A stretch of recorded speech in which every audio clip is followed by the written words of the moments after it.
Well, good morning, everyone. We're going to begin our presentation. This is the ISO 9001-2015 Approaching Your Transition with Confidence webinar. My name is Joseph Krolikowski, and I am the QMS Program Manager for Perry Johnson Registrars. Couple of notes for everyone. All of our participants today are on mute, but we absolutely want to answer your questions, so please use the question portion of the dashboard. We will address your questions at the end of our presentation. One of the more common questions we get is whether or not this presentation will be available for download. We absolutely will be providing copies of the slides shortly after we're finished today. This webinar and all other past PGR webinars will also be available for reviewing on our website under the previously recorded webinars link. Our topics for today, we're going to discuss why the changes to the ISO 9001 standard were so dramatic. We're going to review PJR's approach to the transition process. We're going to have an extended discussion on the key changes, as well as an analysis of how the new requirements are going to impact your audits. I have some FAQs from past presentations that I'll go through with you, your questions, and my concluding remarks. Now, as to why the changes were so dramatic, the ISO, the International Organization for Standardization, they want ISO 9001 to continue to be relevant. The industries that use ISO 9001 have evolved. They're going to continue to evolve, obviously. So ISO 9001 being the most utilized of the ISO standards, it has to be flexible. It has to change with the times. Also, the ISO is very much interested in seeing ISO 9001 continue to grow into more sectors, into more industries, particularly those in service businesses. They wanted to try to simplify the language that's used in the standard to aid in understanding and promote consistency. And their most important mission with this rewrite was they wanted to improve the cross-compatibility between the standards. We're going to be learning shortly about an item called Annex SL and the role that that played in helping to achieve that mission. Now, I do want to alert all of you to a resource that's been made available in the last year and a half, and that is the ISO Technical Standard 9002. Now, 9002 was published on November 1st of 2016. I'll be referring to this document at points in my presentation simply as ISO 9002. Its full title is Quality Management Systems Guidelines for the Application of ISO 9001-2015. It is an officially sanctioned guidance document, and it provides clause-by-clause ideas on how to fulfill the requirements of ISO 9001. It's very similar in style and in some cases content to the 2000 version of ISO 9004. Perhaps some of you on the call remember that guidance document. As I said, I will be providing references in a few places to content from 9002 in my presentation today. Now, the clock is ticking on ISO 9001-2008, and it's actually at this point, I suppose we could call this the 11th hour. 9001-2015 was published on September 15th, 2015, and at that time the cutoff for 9001-2008 was established as September 14th, 2018. Now, at that time, PJR established some internal guidelines on transition requirements. In November of last year, we were given an ultimatum from the IAF, from the International Accreditation Forum. You can think of them as kind of the top dog for certification.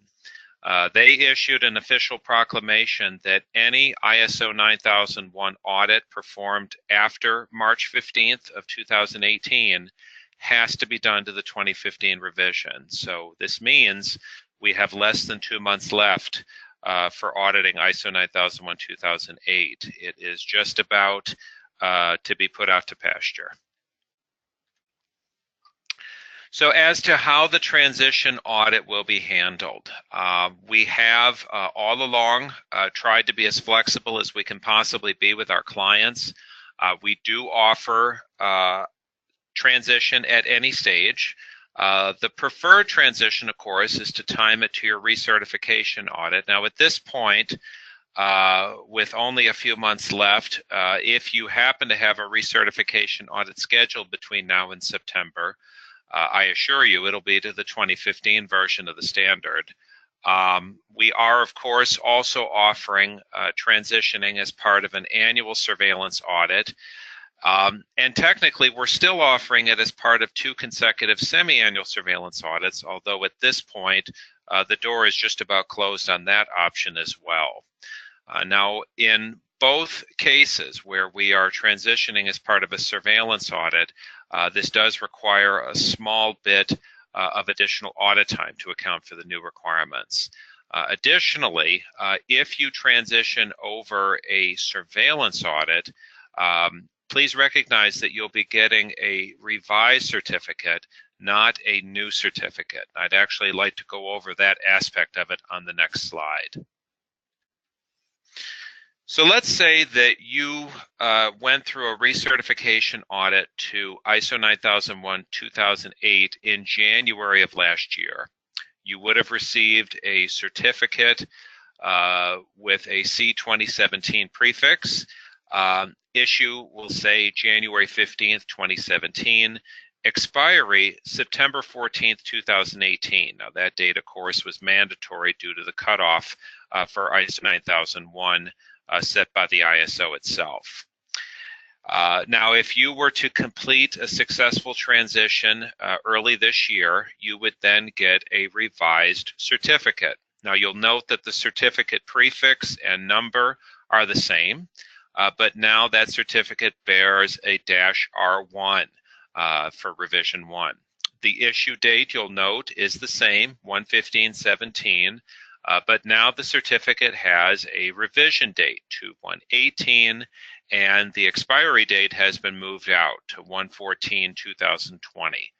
This is now a certificate that bears a full 3-year cycle per our usual process.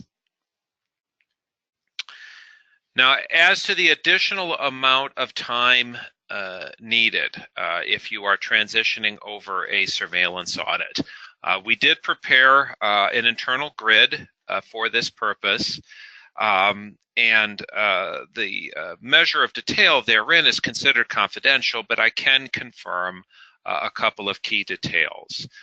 Most of our clients that choose to transition over surveillance are going to require an additional half-day or 4 hours of audit time. Now, there are some companies that will be able to transition with no added time at all. If you have questions on your specific case, I do ask that you touch base with your PGR scheduler or your sales representative. So let's take a look now at what are the key changes. And I've got this broken down into a couple of areas. We're going to be looking at some overview, and then we're going to do some clausal analysis. Now, any discussion of what's changed in ISO 9001 really has to start with Annex SL. Annex SL it's a blueprint, really. And as the name would imply, it's part of a larger publication, and that publication is Directives Part 1. This is a self-imposed standard that the ISO uses to write standards. And Annex SL was a 10-section blueprint, if you will, for writing all of the ISO standards. And it's broken down as follows, if you read through it. In sections 1 through 3, you have scope and definitions. All of this is generally non-auditable content. Sections 4 through 7 can be thought of as foundation, talking about things like competency and policy, what are your processes, exemptions, and so forth. Section 8 is day-to-day activities. This is where we find things like sales and design and purchasing and whatnot. Section 9 is the various evaluation methods that the organization has. This is going to be things like inspection, internal audits, management, and so forth, management review. And then Section 10 is going to be all of the various improvement methods. This is going to be things like corrective action and the improvement of the system and whatnot. So if you take these things together, what you have is a Plan, Do, Check, Act cycle. And of course, Plan, Do, Check, Act has been one of the more important things to the ISO. This is a philosophy, an ideal that they've really tried to get behind. This whole idea that processes work best when they follow a Plan, Do, Check, Act cycle. So 4 through 7 can be thought of as plan, Section 8, do, Section 9, check, and Section 10, act. Now, probably the most talked about new requirement in 9001-2015 is risk. And I do want to dispel a few myths here. I want to make sure that we've talked about this properly. First of all, risk, the term risk is used 16 times in the auditable portion of 9001-2015. If you do a keyword search for it, it shows up in several clauses. And the way that this was intended was they want you to view the identification and management of risk as a system-wide strategy. In very much the same way that continual improvement was a system-wide strategy, a new idea when the 2000 version of the standard was published. Now, they went to some lengths to emphasize that a formal documented risk management process was not going to be specifically required. In fact, that's even written into the standard, and I'm going to point out where a little bit later in my presentation. They've expanded the idea of risk aversion to something that affects all of the various areas of the quality management system. ISO 9002 has this to say, the failure of processes, products, and services to meet requirements or the organization not achieving customer satisfaction, these are the key risks that we need to be wary of, both in setting up our quality management system and in operating our quality management system. So how is risk discussed in its primary clause? Its primary clause is section 6.1, and here's what it says. When you plan for the quality management system, you need to consider the issues that are referred to in section 4.1. Those are both internal and external issues, and the requirements referred to in section 4.2. Now, these are requirements that come from both internal and external interested parties. And in so doing, determine the risks and opportunities that need to be addressed. Now, you'll note that both of those terms are used, risks and opportunities. The idea here, of course, is that you need to identify bad things that should be avoided, and that's where we go down to subclause C, to prevent or reduce undesired effects, but also to identify good things, to identify opportunities to improve, and that is shown in subclause B, enhance desirable effects, and D, achieve improvement. Now, all of this taken together is going to equate to subclause A, give assurance that the quality management system can achieve its intended results. Now in 6.1.2, it goes on to say, okay, so now you've determined your risks, now you've determined your opportunities, now you need to plan actions to address those risks and opportunities, and you need to plan how to integrate and implement those actions into the quality management system processes. Now you'll note the way that that's worded into the quality management system processes, the ones that you already have. So again, the emphasis here is not, do you have a designated risk management process? No, the idea is, do you have a way to identify risks and opportunities within your existing processes? That's what's key here. So do bear that in mind. We'll be revisiting risk a little bit later in the presentation. So what do they mean by actions to address risks and opportunities? Let's dig into that just a bit here. For this, we're going to look at ISO 9002, where we have some further guidance on what that generally means. It could mean risk avoidance, means you stop doing the process in question or the step in question.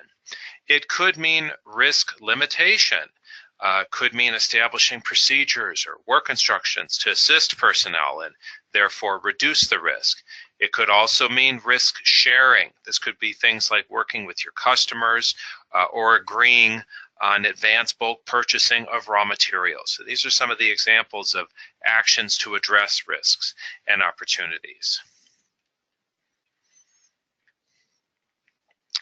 Now you may be wondering, where does ISO 9001-2008 requirements, where are the requirements that correlate to risk-based thinking or risk management? Now there are a number of areas, a number of things that you're already doing in ISO 9001-2008 that are going to correlate to these requirements. So let's take a look at what those are. And we'll begin with management review. To me, this is a real obvious item. You're already assessing your quality system and hopefully targeting improvement efforts therein. This is risk-based thinking for sure. Section 722, review of requirements. You're already looking at the requirements from your customers, trying to identify where there are disconnects. That's absolutely a form of risk-based thinking. 622, training, making sure that all staff members are competent and capable of performing their assigned tasks. And then perhaps the most obvious one, 853, preventive action, looking at potential problems and taking action to avoid those items before they occur. Now, how is risk going to be audited? We get asked this obviously often. How are the auditors going to come at us with this particular requirement? Well, we have instructed our auditors to be open-minded. We've directed our auditors to basically ask the questions and then interpret what the client is presenting as far as their approach to risk-based thinking. We are presuming that a lot of the methodologies from ISO 9001-2008 will be brought to bear, including the ones we looked at just earlier. But most importantly, and I do want to emphasize this last bullet point, we expect our clients to understand the concept and be prepared to explain what their approach has been. So again, if I can paraphrase here, we are not going to come in with any preconceived notions on what your approach is going to be or has been. However, you do need to be prepared to speak confidently on this topic and explain to our auditors, okay, this is what we have done to meet this requirement. Here's how we approached it. Let's keep going with the changes in the standard. We're going to discuss some terminology changes. You will note, if you read the standard, that the phrases procedure, record, and documents have all been eliminated. And they've been replaced with the phrase documented information. Now, you need to recognize there's a couple of key ways that that phrase is used. You will see references to maintained documented information.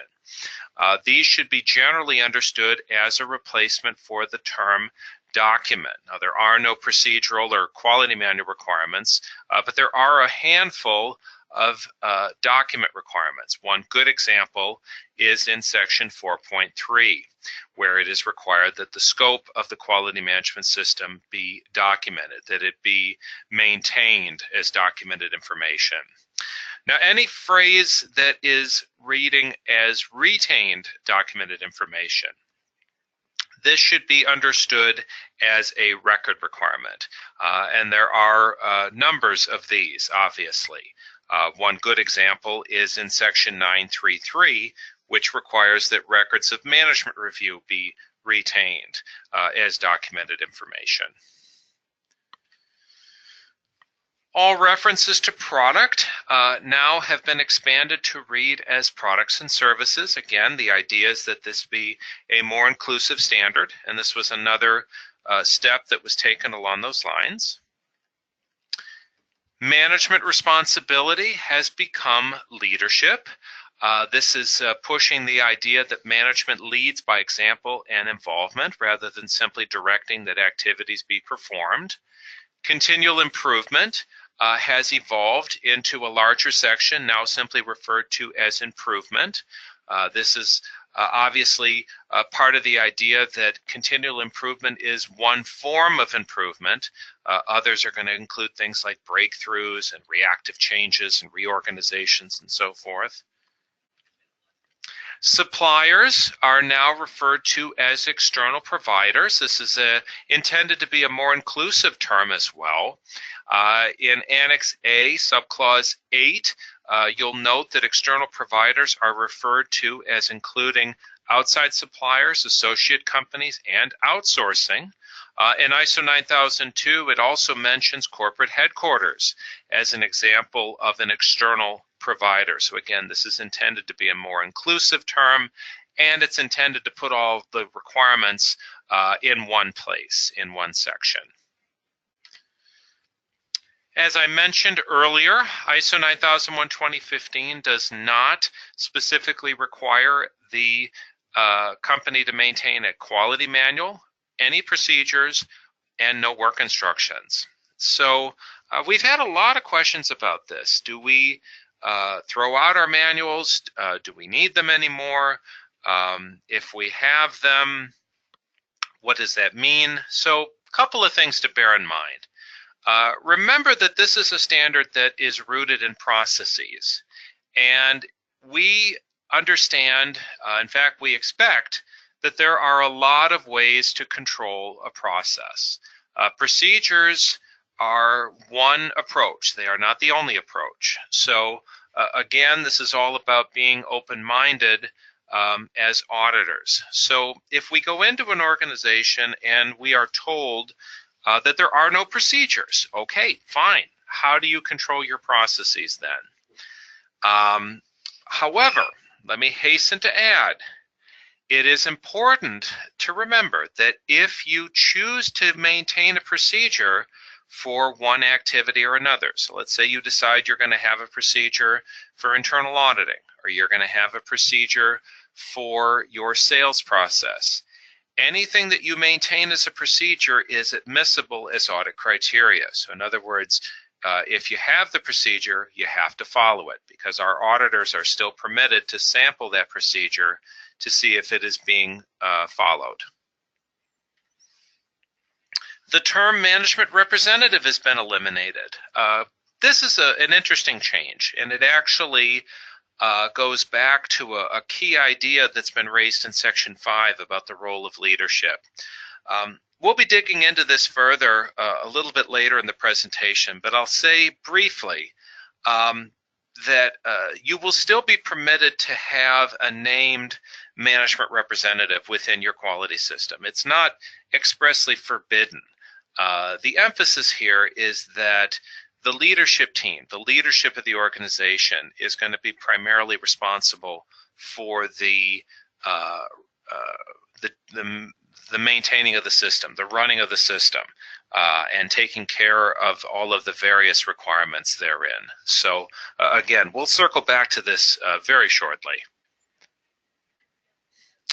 Permissible exclusions has been eliminated, at least in terms of the phrase, and it's been replaced with the slightly different idea of non-applicable clauses. Officially, what this means is that we have to verify the validity of those designations at every audit. Now, truthfully, we were already in the habit of doing that with permissible exclusions. The other little impact here is that technically the whole standard is up for grabs in terms of being claimed as non-applicable. Now, the reality is that the only clauses that are going to justifiably be exempted are going to be the ones from Section 8, and in a couple of cases, things found in Section 7. Your method for documenting your non-applicable clauses should not have to change to meet this revised requirement. ISO 9001:2015 includes a new term that's going to address or be used rather in all of the ISO standards, and with all of the work that's going on, we're getting close to this being the case, and that is interested parties. Now, interested parties is a term that is defined in ISO 9000, and that definition is a person or organization that can be affected by, or perceive themselves to be affected by a decision or activity. Now, there are some examples that are given in 9000. We're going to have a more extensive list of examples in just a few minutes here. In Section 4.2, it requires that an organization determine who their interested parties are, but it emphasizes that you should be considering those that are relevant to the quality management system. Now, the intent is that you need to ensure that you are considering all relevant inputs. The term itself is intended to kind of broaden the scope of who those requirements are going to be coming from.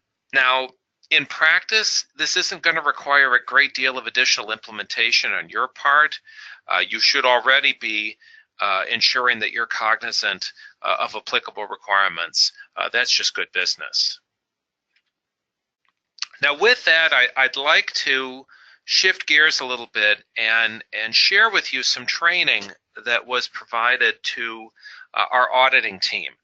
When we got to the end of the first year of this new standard, there were a couple of key things that I went over with the auditing group.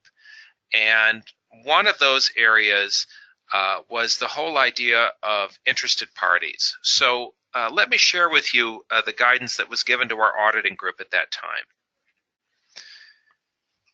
So we told our auditors that when they inquire about interested parties, they need to make sure that they were asking some important questions. Who are the interested parties? Which ones are relevant to your system? And what part of the system are they relevant to? And we emphasized to our auditing group, and this is primarily the reason why I wanted to share this with all of you. We were told, and we concluded internally, that in most cases it was going to be inappropriate for an organization to conclude that their only interested party was their customer base. And again, we went back to the 9000:2015 definition for interested party and recognized that if you read that carefully, it really touches on more than just customers. So who else are they talking about? And to get a sense of the breadth of what this can touch on, I provided our auditors with a list that I found in the 9002 guidance standard. And there's a lot of folks here. We have end users, we have external providers, so supply groups, employees of the organization are here, government bodies are here, competitors are here. It's an extensive list of who would potentially be considered an interested party.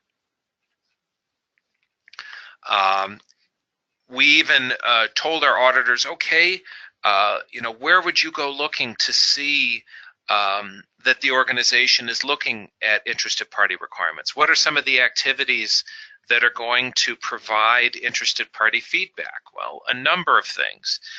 When you review an order from your customer, that is a form of determining an interested party requirement. When you get statutory or regulatory requirements, when you go to a networking function, when you are benchmarking, when you do market surveillance, when you have meetings with your supply base or with your employees, all of these are a form of gathering information from interested parties.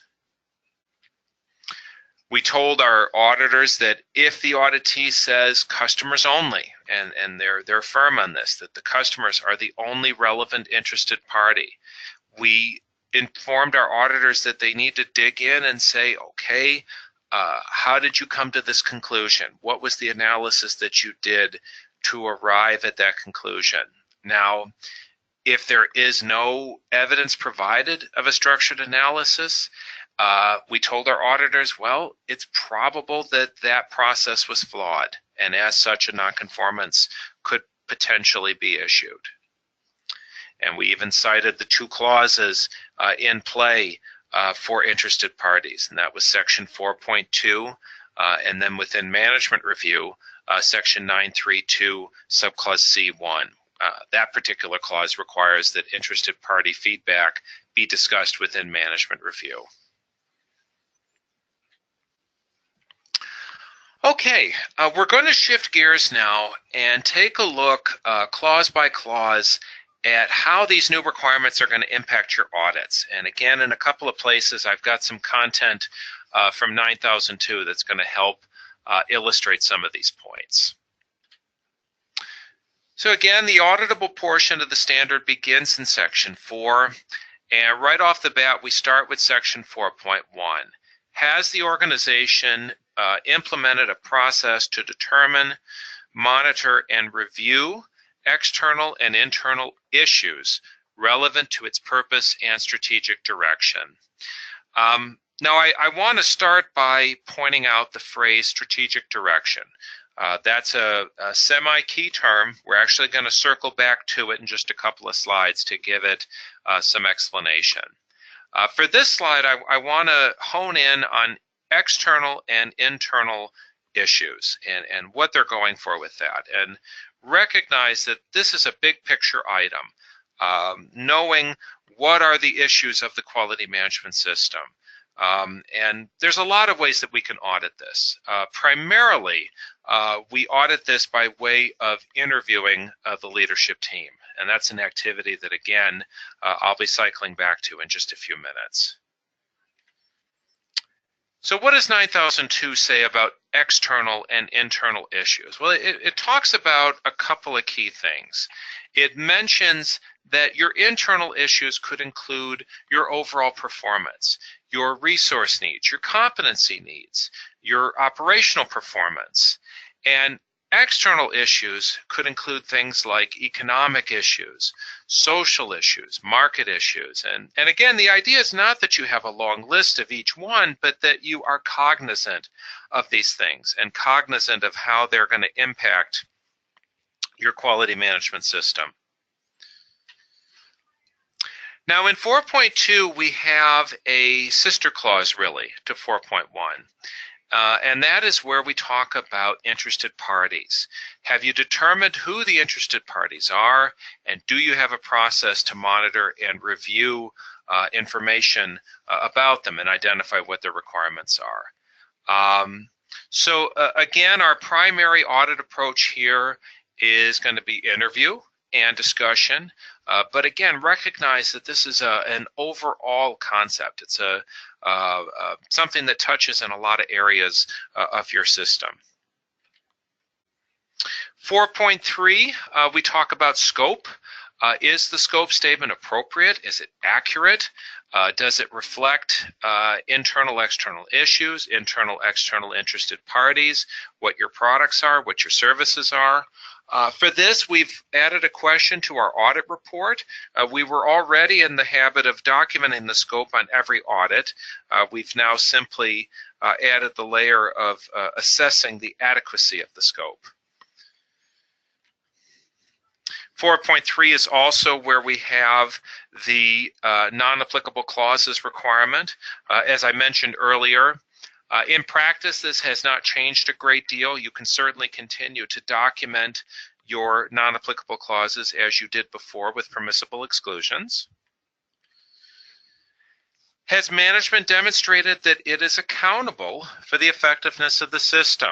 Now, this particular clause led to some rather dramatic changes in PJR's workbook. So let's take a look at what those changes were. Excuse me. So how did we approach the concept of leadership? We had to expand the portions of the audit that deal directly with leadership. In our 2008 workbook, we actually had a question that said something along the lines of, ask the top management what their perception is of the effectiveness of the quality management system. And that was it. So we took that and we kind of built on that. And we called it the leadership interview. And we directed our auditors to put aside a block of time for this leadership interview. And also to ensure that leadership is directly involved in the management of the quality system. So it's a very specific part of the audit now. And it was another item that we reviewed with our auditors as a lesson learned item when we did our auditor training. So again, I'd like to share with you the guidance that was given. And at that time, the most pressing issue was we were not seeing a leadership team when we were getting the audit reports. We'd say leadership interview, and we would get an interview with the president. Well, again, maybe in a small organization that's possible, but recognize that in most companies, the management is a team, and that's who we want to talk to when we do the leadership interview, is a team. We want to cover all of the various disciplines, the multidisciplinary approach, to borrow an automotive term. 9002 even talks about this. It says that you could delegate responsibilities, but recognize that the accountability remains with top management. Certainly you can appoint a management rep, but as the leadership, you can no longer expect to have limited to no involvement in this system. Continuing on with section 511, subclause B, has management assured that the quality policy and objectives are compatible with the strategic direction of the company? So as promised, we're going to circle back now to strategic direction. Now, this is a term that has not been officially defined within ISO 9001 or the 9000, and there's no official defining of it in Annex SL either. So when we first got our hands on the standard, I reached out to some of my contacts in the industry and tried to get a general consensus on what this term is all about. And the consensus is that strategic direction is supposed to reflect on long-term vision. Where do we envision our company being in a year, in 5 years, in 10 years? And the idea is that your quality management system, and in particular the goals that you've established for it, should be contributing to not just short-term goals and whatnot, but also the long-term vision, that there should be a positive momentum based on the performance of the system. So how do we audit this? Well, a couple of ways. We'll be looking for management review minutes. We'll be looking, if you have them, at business plan minutes, operational memos, at metrics, again, discussing with management, and so forth. Has management assured that the quality management system requirements have been integrated into business processes? Now, this requirement was really misunderstood when the standard first came out. It was thought that, well, we have to audit everything you do now. We have to go dig into accounting and some of these other areas. And that's actually not the case. The idea here is that this is going to touch on some of your best practices, things like document control, record retention, competency. And I also very much like the guidance that's given from 9002 on this point here, kind of taking it from a slightly different perspective. Management needs to ensure that the quality management system processes are integrated and managed within the overall business processes.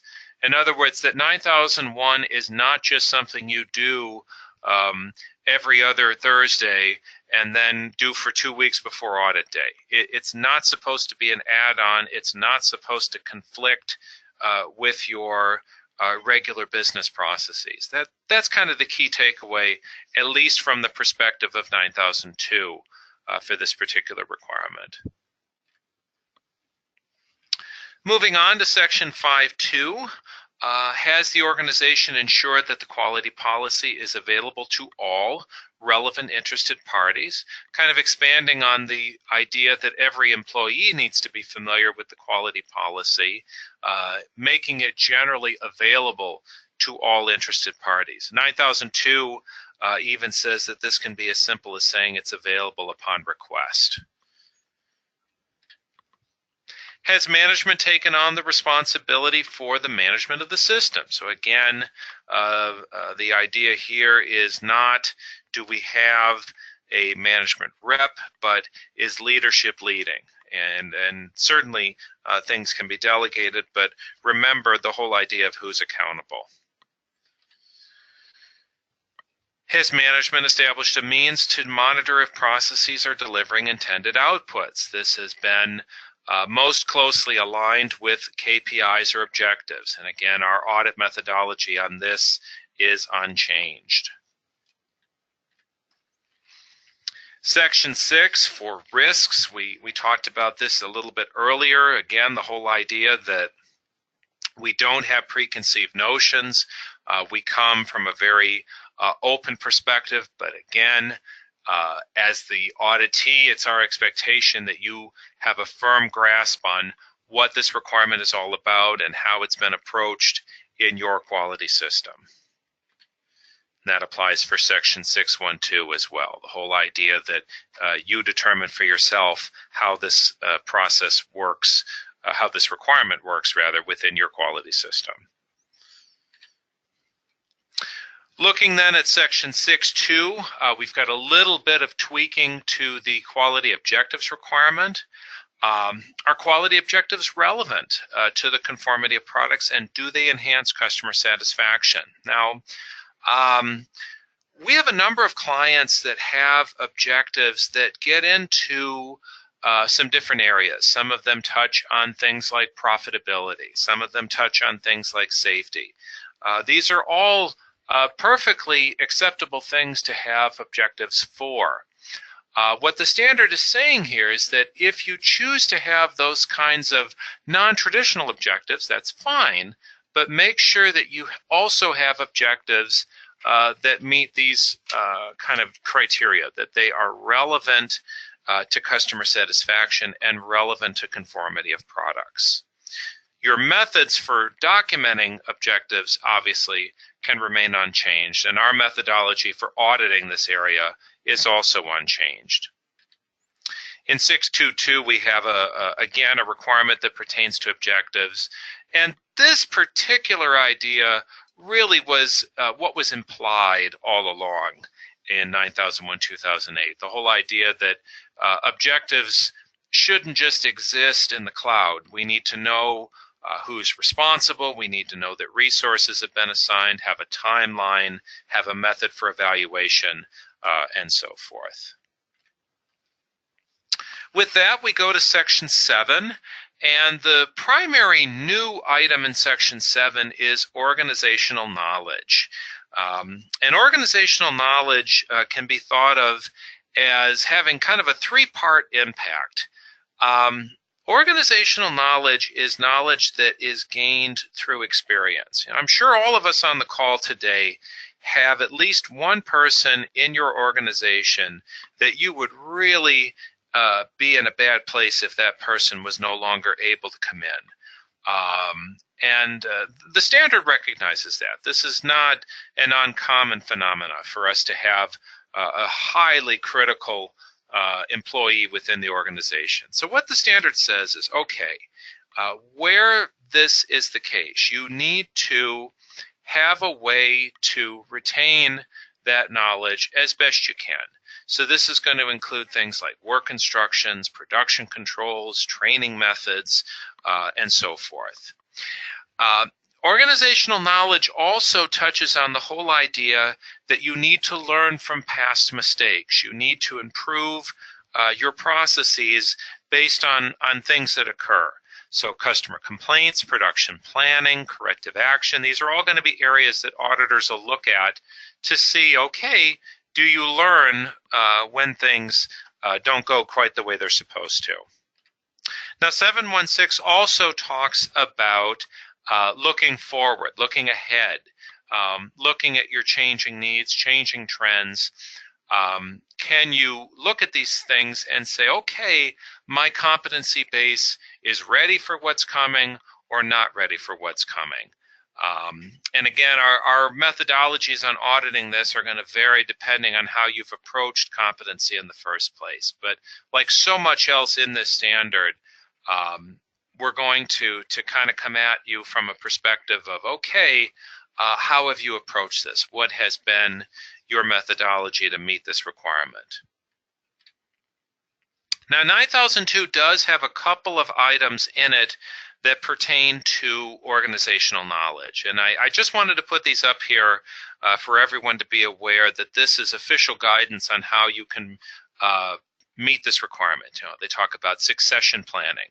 You know, if you've got someone that's advancing in years, you know they're going to be retiring, do you have a succession plan for that person? Benchmarking, you know, looking at where we're at versus where we need to be. Awareness sessions even, you know, getting everyone together, having a huddle, talking about a new technique. A company newsletter even can be viewed as a form of organizational knowledge. Turning then to Section 8, we have a couple of new items that pertain to design. They are both framed in the concept of design inputs. If you are responsible for the design of products, do your design inputs include standards and or codes of practice? Now, we've not changed our approach to how we audit design for this. We still, most audits of design are going to include interviewing people that are involved in the process and then reviewing records of completed activity. This is one more layer of inputs that you need to consider. Very similar to statutory and regulatory inputs. And then also, if you are responsible for design of products, do the design inputs include consideration of potential consequence of failure due to the nature of products or services? Now, our current methodologies on this, again, unchanged. This requirement, it's been suggested this could include safety, financial fallout. It's going to be tempered quite a bit, I would say, by whether or not what you're designing is an end user product or a component, a piece of a much larger idea. Your ability to see consequences of failure is going to be tempered quite a bit by what type of product you are designing. In terms of external providers, we do have a couple of new items here. Have you established a method to communicate what you're going to do for controlling and monitoring external providers to the external providers? So we've had a requirement for some time that you need to do ongoing evaluation of your external providers, but now the standard has said that there needs to be some transparency in that process, and your suppliers need to be aware of how that's accomplished. Now, obviously, we have a lot of ways of communicating information to the supply base. This could include your contracts, this could include your website, could include a lot of different things. So again, what are the methods that are in place? What can we take advantage of? Could even be an item on your website. And then also with external providers, do we have controls in place for external provider property where the ownership does not transfer to the organization? Now, for many years, we have had a requirement that pertained to customer property, customer-owned product. This has now been expanded for external provider property. So there's a lot of different possible iterations of this. You know, the example I always like to use is if you were to set up say a powder coating booth on your premises. And because of the cost investing in getting that up and running, you choose to lease the booth from the paint supplier. And so technically, it belongs to them. So these requirements could be purchase order terms, could be contracts. Again, the emphasis is on controls. What are the controls that you have established? Have controls for the expanded list of post-delivery activities been established? This is in section 855. This requirement is limited in terms of applicability. There's a lot of emphasis here on recycling, on warranty, and so forth. Our existing assessment methods are going to be used for this requirement. We did not put anything special in place for this particular clause. 856 talks about control of changes. Again, our existing audit methods for this are going to be utilized. We did recognize that from the viewpoint of the standard, there are both changes that are planned and changes that are unplanned. Again, if it's an unplanned change, we might be looking at a customer complaint or corrective action issue. If it's a planned change, we might be looking at management review or business planning minutes and whatnot. But again, a very open-minded approach on this. And then 856 continues with ensuring that we have records, retained documented information pertinent to changes and approvals therein. The last area where we have new content is management review. Management review inputs now include internal, external issue changes, including the effect on the strategic direction, external provider performance, and assessment of risk management actions. And I've provided the clause number references here. They all come from 9.3.2. Our existing methodologies for auditing management review are going to be deployed. It is still assessed within the context of the PJR audit report. With that, I'd like to spend just a few minutes discussing the Annex A. This is a very important section. There's a lot of helpful content in here.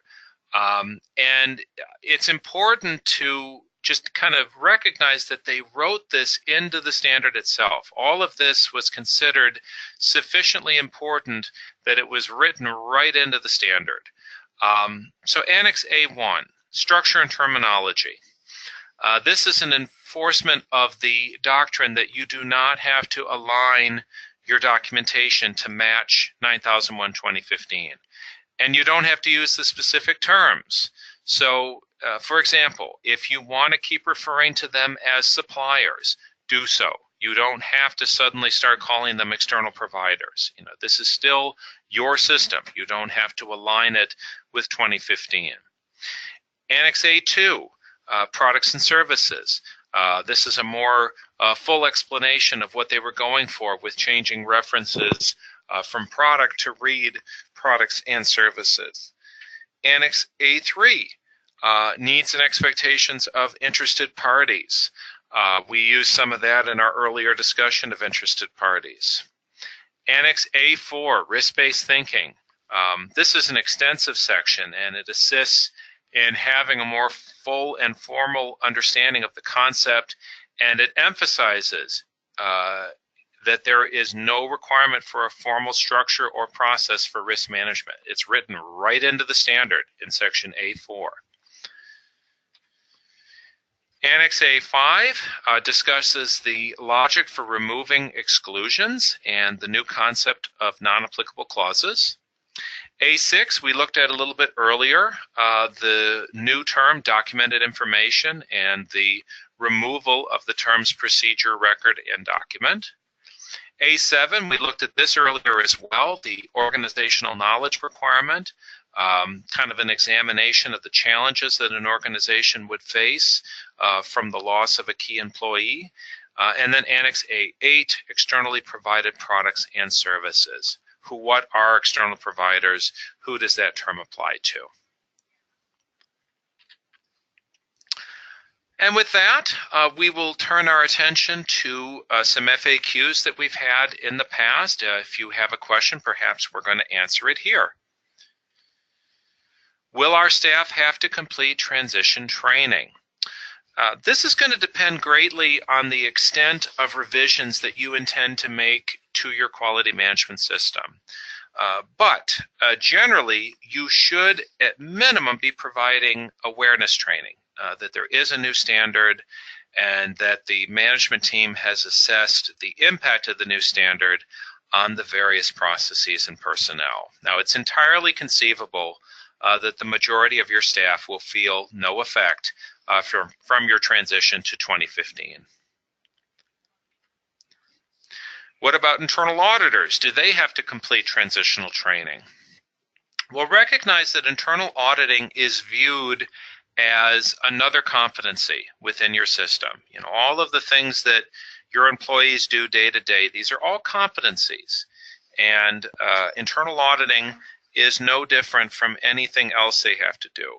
So if you have a seasoned team of internal auditors and their feeling is that they're confident, they know your processes, they know what to do to audit your system, they can certainly do a period of self-study on the new standard and be ready to go. We will absolutely accept that from our perspective as third-party auditors. We're going to look at the competency of your auditors by way of the overall effectiveness of your audit process. Simple as that. What is the recommended order of steps we should follow? Well, for this, I always like to allude to the IAF's informative document 9, which recommends a 7-part approach.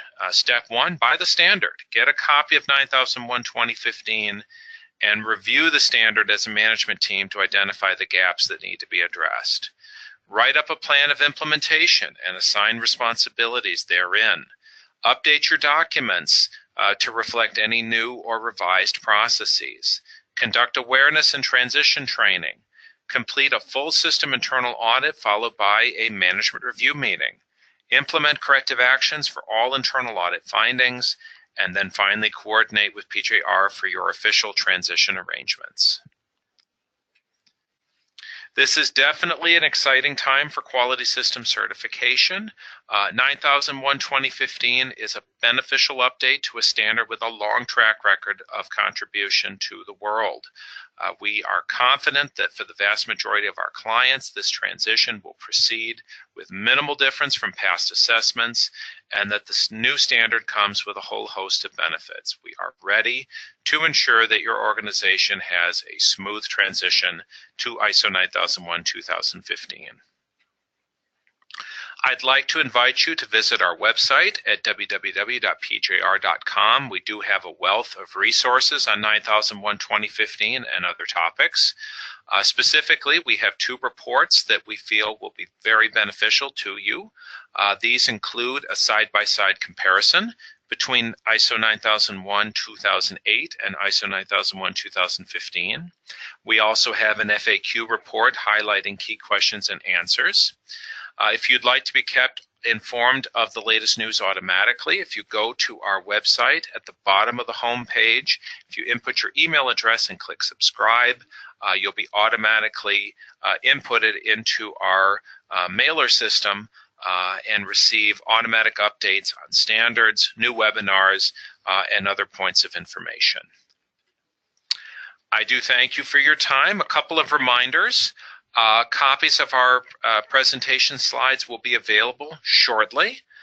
Also, this webinar and all other past PGR webinars will be available for reviewing on our website under previously recorded webinars. And with that, I will unlock the question portion of the dashboard and see if we have any questions today. Shannon Winston asks, if we have no changes within the company, do we have to make changes to our quality manual? Shannon, that's going to depend entirely on the content of your manual. If your quality manual is making reference to ISO 9001:2008, and clause numbers therein. You should, at minimum, be updating those clause numbers and updating the references to the standard itself. But as far as the scope statement, what your processes are, those things should no longer, those things rather should not necessarily have to change. Mary Lou Mapa, is external or internal customers can be identified as interested parties? Absolutely. Mary Lou also asks, what documents are we to present with ISO 9001 in the absence of a quality manual? Well, bear in mind, Mary Lou, that it is your system, and it's your system to manage as you wish. There are very few firm requirements as far as maintained documented information. You have to have a defined scope. You have to define which clauses don't apply. You have to firmly identify what your processes are and how they interact. So if you do so in the context of a quality manual, that's fine. If you do so otherwise, that's also fine. Rob Kimball asks, has PJR seen EOS, Entrepreneurial Operating System, as a management review for ISO 2015? Rob, I can't say that I have personally had exposure to EOS. I will say that I am open to any approach on management review so long as all of the required content is accounted for. And that could include multiple meetings even. If a company decides they're going to do a topic of the month, or if they're going to hit a couple of topics every quarter, as long as all of the content is in some way, shape, or form accounted for, that's perfectly fine with me. So if EOS accomplishes that, so much the better. Compliment from Salima Hanif. I do hope I'm pronouncing that correct. I appreciate your compliment. That's very kind. Anya Lisa Sykes. Again, I hope I'm pronouncing that correctly. In regards to companies using work instructions and forms, etc., the numbering system on the documents, are they required? No changes are made to documents except numbering. Can we remove numbering that matches procedures and just use titles? Yes, absolutely. If you wish to use titles on your documents, if you wish to use an internal numbering system, all of the above are considered acceptable in ISO 9001:2015. There is no requirement that any numbering scheme be used that matches the standard per se. Again, a good rule of thumb on this is it has to work for you first and foremost. Laura Drams, where on the website can we find the presentation and the comparison of changes? Laura, what you want to look for on the home page, there is a link near the top, ISO 9001:2008 versus ISO 9001:2015. That'll get you the cross-reference matrix. For the presentation, look to the right. About 2/3 of the way down, you should see a link called Previously Recorded Webinars. If you're still having trouble, give us a call here at PGR headquarters and we will direct you where you need to go. Any further questions today?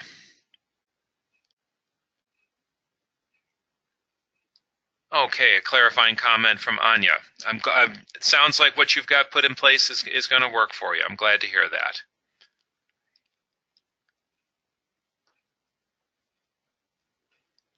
Anything further?